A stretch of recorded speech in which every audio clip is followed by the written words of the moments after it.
Vous savez, ce n'est pas toujours facile la conciliation travail-famille. On est pris dans un tourbillon et on ne sait pas toujours comment prendre du temps pour soi. Je suis allé à la rencontre de Marie pour comprendre sa situation. Si on prend une semaine au quotidien, est-ce que vous avez des semaines chargées? Oui, assez chargée. Je me lève à 6 heures le matin pour prendre mon petit déjeuner, faire les lunchs de ma fille. Je pars à 6h30 pour aller travailler au centre-ville de Montréal. Puis ma fille, elle se lève vers 7h30, puis elle fait ses choses, puis elle part de la maison à 8h30. Moi, pendant ce temps-là, je suis en route pour le travail. Je me rends jusqu'au stationnement de train. Je prends le train, ensuite je marche et 1h30 plus tard, je suis à mon travail. C'est une routine chargée. Oui. Il me reste plus beaucoup de temps là, pour moi quand j'ai préparé les repas et que j'ai tout nettoyé puis que j'ai préparé ce qu'il fallait pour le lendemain comme nourriture, comme lunch. C'est compliqué de prendre du temps pour soi parce qu'on vit des vies qui sont absolument remplies, puis on a perdu un peu le réflexe de prendre du temps pour soi. On priorise les enfants, on priorise le travail, on priorise les tâches, on priorise toutes sortes d'affaires, mais on oublie de prioriser des fois soi-même, puis les choses qui peuvent nous faire du bien au quotidien, à petite échelle comme à grande échelle. Qu'est-ce qui vous amène à vous dire, bon, là, il faudrait que je prenne du temps pour moi?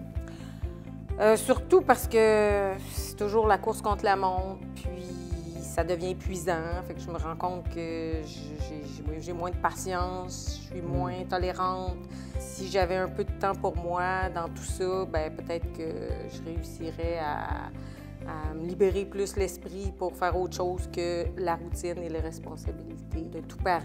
Du quotidien. Il y a plusieurs éléments qui peuvent faire en sorte qu'on arrête de prendre du temps pour soi ou qu'on ne développe pas le réflexe de le faire. Un de ces facteurs-là, bien sûr, c'est d'avoir un horaire qui est tellement chargé, mais aussi parfois l'horaire n'est pas si chargé que ça, mais on peut avoir tendance à s'oublier à travers le téléphone, la télévision ou à travers toutes sortes de choses qui ne sont pas si importantes, mais qui prennent beaucoup de place dans notre horaire. C'est quoi vos occupations? Qu'est-ce qui vous faisait vibrer, là, que vous disiez « Hey, là, je m'en vais faire telle activité ». J'étais inscrite dans un gym, j'étais dans une ligue de badminton, j'étais dans un club de golf. Ces activités-là, j'ai réussi à faire ça parce que j'avais personne d'autre à m'occuper, puis j'avais pas cette maison familiale j'avais un petit jumelé qui était moins grand, fait que les responsabilités étaient moins grandes, m'accaparaient moins, donc c'est ça, je faisais plus d'activités pour moi. C'est quand la dernière fois que vous avez pris du temps pour vous? En fait, du temps pour moi, j'en prends quand je pars en voyage, fait que ça fait déjà 1 an que je suis allée en voyage seule. Parce qu'autrement, c'est des vacances en famille, mais c'est autant des responsabilités c'est de la gestion tout préparer pour partir en vacances, entertainer ma fille durant les vacances et le retour, c'est de tout remettre à sa place et puis la routine reprend. On a le droit de prendre du temps pour soi, mais parfois on peut avoir tendance à se sentir un peu coupable de le faire parce qu'on a l'impression que c'est pas performant de faire ça. Il y a plein de choses qu'on pourrait faire qui seraient donc bien plus performantes ou stratégiques ou importantes, alors qu'on oublie parfois d'accorder de l'importance à cette partie-là de notre vie.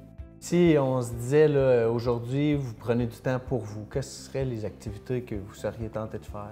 Bien, des activités physiques, j'aime bien en faire. J'en fais sur l'heure du midi au travail. Je vais faire du jogging 1 demi-heure puis je me rechange, mais c'est un peu la course contre la montre encore, là. Ça me donne pas assez de temps pour décrocher 1 demi-heure, 45 minutes, le temps de me laver puis retourner à mon travail. C'est pas assez. En tant que psychologue, pour moi, c'est important de participer à une émission comme ça qui encourage les gens à prendre du temps pour eux parce que moi, j'en vois plein des gens à longueur de semaine qui n'en prennent pas du temps pour eux. Puis des fois, c'est pas si compliqué que ça, se sentir mieux dans sa peau. Ça peut être juste de parvenir à se sentir comme étant vivant puis en existant à travers différentes activités. Fait que si je peux sauver de la thérapie à quelques personnes qui écouteraient cette émission-là, je trouve que c'est une bonne affaire. On vous sort de votre zone de confort puis on vous fait découvrir quelque chose hors du commun. OK. Ça vous dit? Oui, je serais partante. Parfait. Ça dépend en quoi, là. On va garder la surprise. Je vais vous amener à Espace Loisirs au Collège Le Tendre à Laval, puis on va s'amuser. Super. Les gens qui viennent jouer au badminton ici à Espace Loisirs, c'est quoi qu'ils viennent chercher, là? Bien, ils cherchent, je pense, une façon de s'amuser, de se détendre, de justement casser la routine par rapport à ce qu'on vit habituellement. On a, tu sais, un lieu qui est sûr, on a une activité qui n'est pas dépendante de la météo ou quoi que ce soit. Ouais. Le fait de jouer avec des collègues sur un terrain, ça fait en sorte qu'une journée que tu te sens fatigué, que tu as moins le goût de venir, bien, mon partner, bien, il va être ici pareil. Ça m'oblige un petit peu à me déplacer. Qu'est-ce qui fait en sorte là, que les gens en viennent à se trouver du temps? Parce qu'il y a quand même une routine, tu sais, les gens ils ont le travail, ils ont la famille. Il y a une flexibilité ici dans la réservation qu'on peut faire. On pourrait choisir d'en faire 2 fois par semaine. Il y en a qui font des blocs d'1 heure et demie, il y en a qui choisissent de prendre 2 heures de réservation, il y en a qui prennent des 1 heure. Fait qu'on y va vraiment en fonction de notre intérêt, de nos disponibilités. Puis cette flexibilité-là fait en sorte que si notre réalité dans notre vie change, bien à ce moment-là, bien, on change un peu notre réservation pour la session d'après. Vous avez fait un tour de force, vous avez abouti à prendre du temps pour vous, dans le fond. Comment vous vous êtes pris? J'ai dit à ma fille, tu fais tes devoirs avant que je parte, on a soupé, puis plus tôt pour pouvoir venir, puis c'était correct que je puisse prendre du temps pour moi. C'est une activité que vous aviez déjà faite? Oui, j'avais délaissé depuis la naissance de ma fille. Puis est-ce que c'est une activité, dans le fond, que vous aimeriez refaire, le badminton? Bien sûr, oui, j'aimerais m'y remettre.